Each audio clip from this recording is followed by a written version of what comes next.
There is no plight. There is no fight. So they just have to make stuff up. Jennifer Lawrence is back in the news after her latest feminist, I guess you could call them ramblings, incoherent ramblings, which brings us to Hollywood Minute.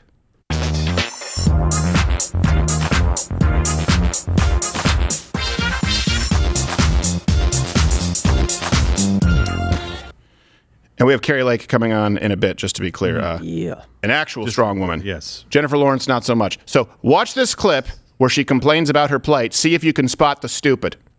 I remember when I was doing Hunger Games, nobody had ever put a woman in the lead of an action movie because it wouldn't work. We were told girls and boys can both identify. I don't even want to watch the rest of that. Yeah. I don't. If you have kids, I'm in a bad mood. So don't be in the room. I don't even want to watch the rest of that shit. It's going to be spicy. They haven't been, and it's not just that she just says something that's absolutely insane. It's that the person interviewing her doesn't responds with yes, as opposed to what? There have been no females in action roles? Okay, this is the issue with feminism right now, with third wave feminism, or whatever wave we're on right now, I have no idea. This unholy amalgamate. There is no plight, there is no fight, so they just have to make stuff up. Like, there have been no female action stars. Oh, yeah, it's true, I never thought of it. You never thought of it because it's not true. Let's go through them. Aliens, one of the highest grossing films of all time.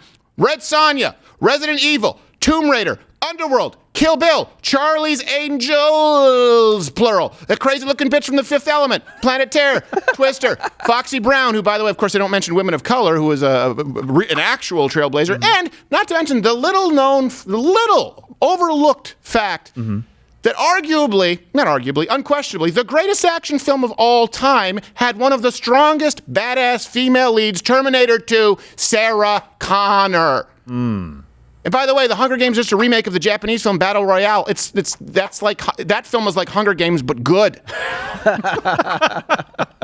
They have to fabricate slides to make themselves relevant, which is the same stuff you're going to hear with Brittany Griner today. I didn't have anyone to look up to in action films. That'd be like LeBron saying that I felt that I needed to be a successful black player in the NBA so there could be boys who could look up to someone who looked like them.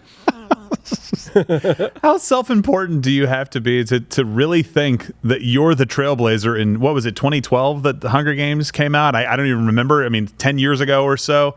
25, 30 years after other movies came out with very strong lead roles played by women. And by the way, you know what they did? They did a good job, especially with Sarah Connor. They showed her as very strong, but they also showed her as a woman. Yes. They didn't act like she didn't have an emotional side where she had to kind of rein that in so she didn't kill a family of people, right? And here's the thing. It was within the, and I'm using this term loosely, okay?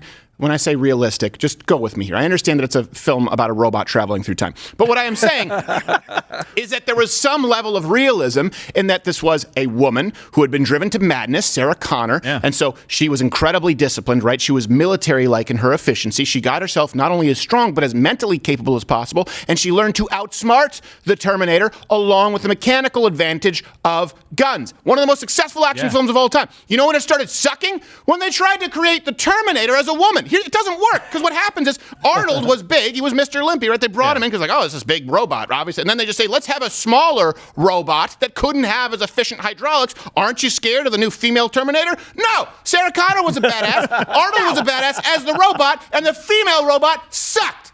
It's absolutely true. And by the way, do you know what didn't happen with Sarah Connor?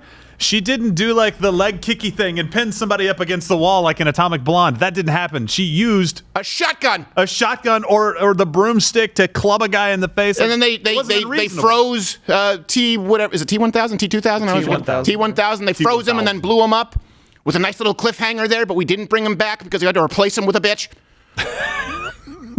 15 years later. You're like, why isn't it working? Take a guess, sweetheart. Watch Louder with Crowder live, Monday through Thursday, 10 a.m. Eastern.